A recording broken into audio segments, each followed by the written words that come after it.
Well, you saw what happened. No, I just think we got to get back to the basics, technique and fundamentals.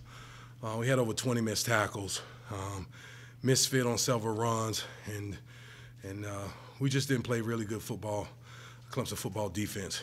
We've got to do a better job of getting back to the basics and work on technique and fundamentals, and that's what make the schemes work. Just being able to do the little things, and we talked about it today as a staff.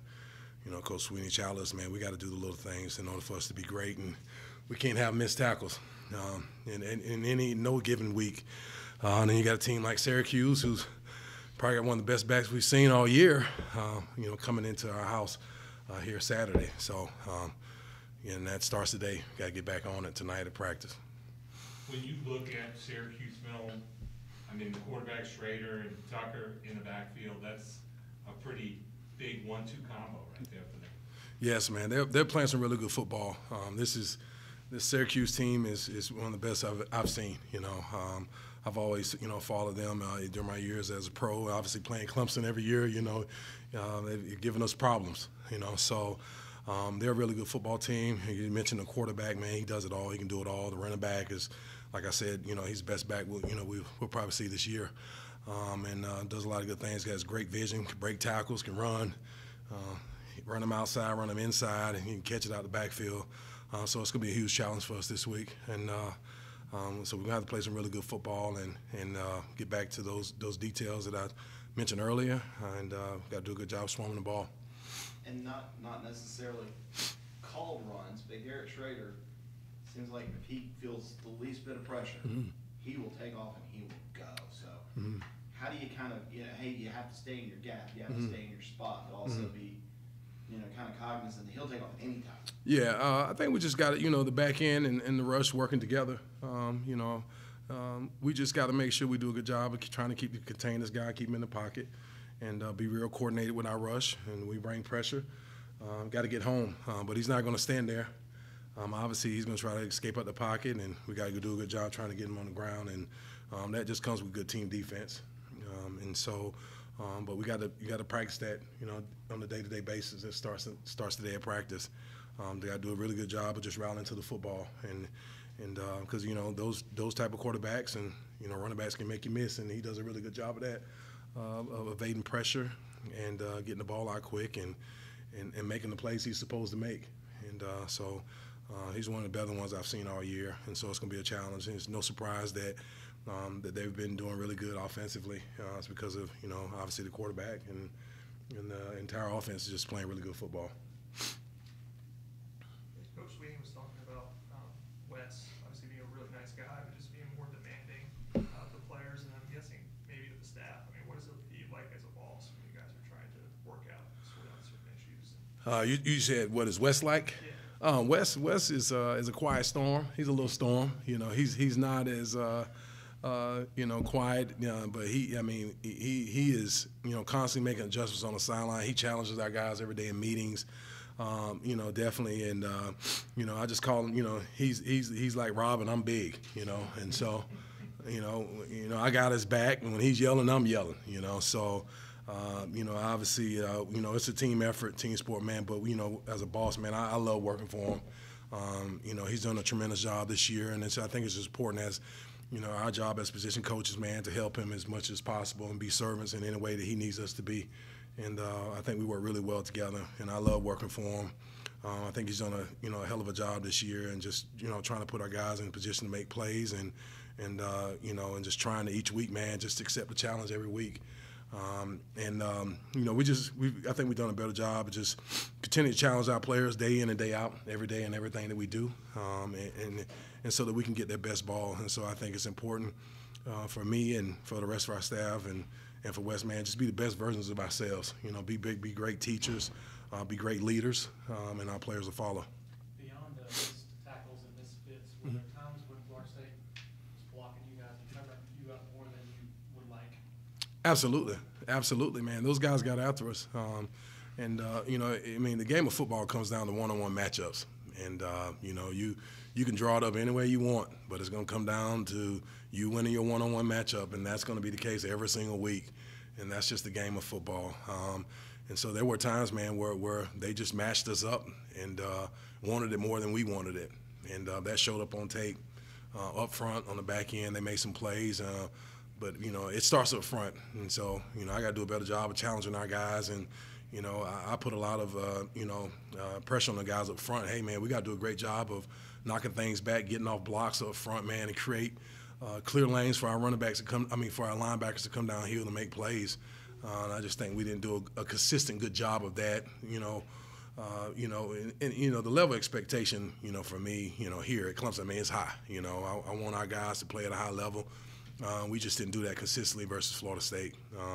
Like I said earlier, man, too many yards out of contact, guys missing, sack opportunities. We had a penalty on the quarterback with Rook, and, had a missed safety sack opportunity with Bresee, down when the ball was backed up.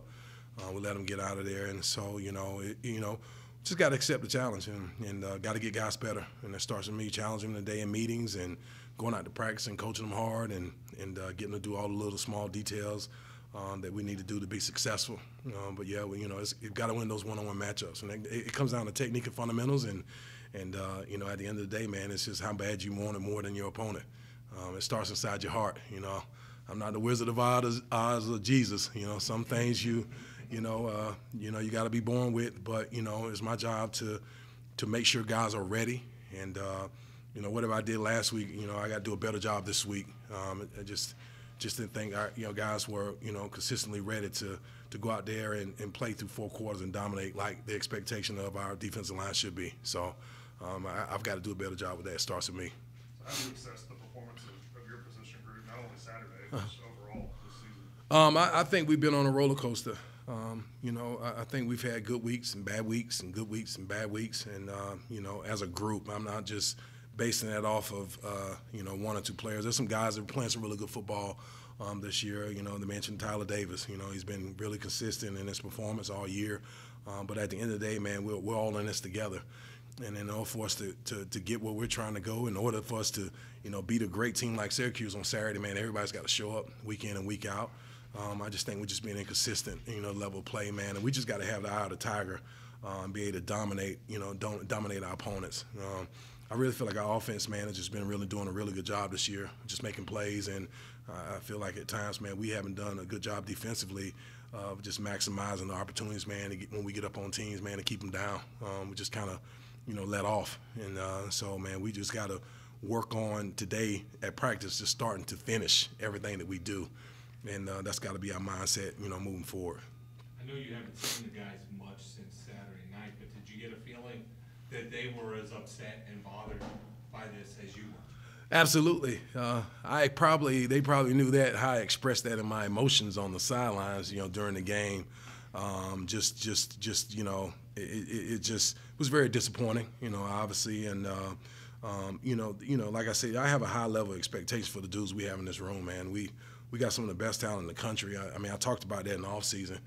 And so it starts with me, just to continue to challenge those guys, man, to be the best version of themselves and not really look at the score. It's always 0-0. And when you step out there, man, it's a blade of grass and you got to defend it. And so, we got to get better. I got to get them better, And so just being really inconsistent and, we got to do a better job of, making the big plays. We're getting to the quarterback, we're not getting on the ground. We're getting there, had a running back, we're just not tackling and driving through contact. And so it comes down to the little things, and we just got to overemphasize that and continue to challenge, man, play together because we got the dudes that can do it. And we got some of the best depth in the country, and, it starts with the mindset. Mindset's got to be right. Considering how much talent is in your room, Yes. on the chaos of the sidelines, how do you've got everything going on, how do you figure out, because you've got Mr. Rook, Tyler Davis, Brian Bresee, Peyton Traylon, they all deserve to play. Absolutely. How do you sit there and figure out, all right, now Peyton, you go grab 2 snaps, or Mr. you go grab 2 snaps, or is it a feel thing? Do you have an idea going into a game? Well, I've never been the type of coach to, have somebody start counting reps. I think it starts in practice on a day-to-day basis. I think you earn the right to play by how you practice during the week. And, practice is about building up trust in what you're doing. And, we put together a plan, and it starts at practice today, man. You're going out, you're trying to, getting guys to execute, and the guys who execute and make the minimum mistakes and errors, and guys who get better throughout the week and understand our plan and understand what to do, and it's got the eye of the tiger and is going to work hard. The guys that are going to play, and then obviously in the game flow, in the flow of the game, I mean, I can feel guys. I talk to them about, hey, I can't feel you. I can feel guys who are really, locked in. They're making plays. They're in their gap. They're making plays. Their energy is great. You look in their eyes. I'm big in looking at body language. Even when things go wrong, I'm looking at the body language of guys. I'm looking in their eyes. I'm looking to see who's talking, trying to motivate. And those guys are generally guys going to take most of the snaps. And then, then I'm looking at some of the guys who are just look like they've just been in World War II, just a blank stare. And that's not good for me, And so, and I get it. Sometimes, things are going to happen in the flow of a game. It's every week. Something's going to happen, right? But it's like about how can you recover from that? How do you handle adversity? And, and so, based upon playing time, it's a feel for me.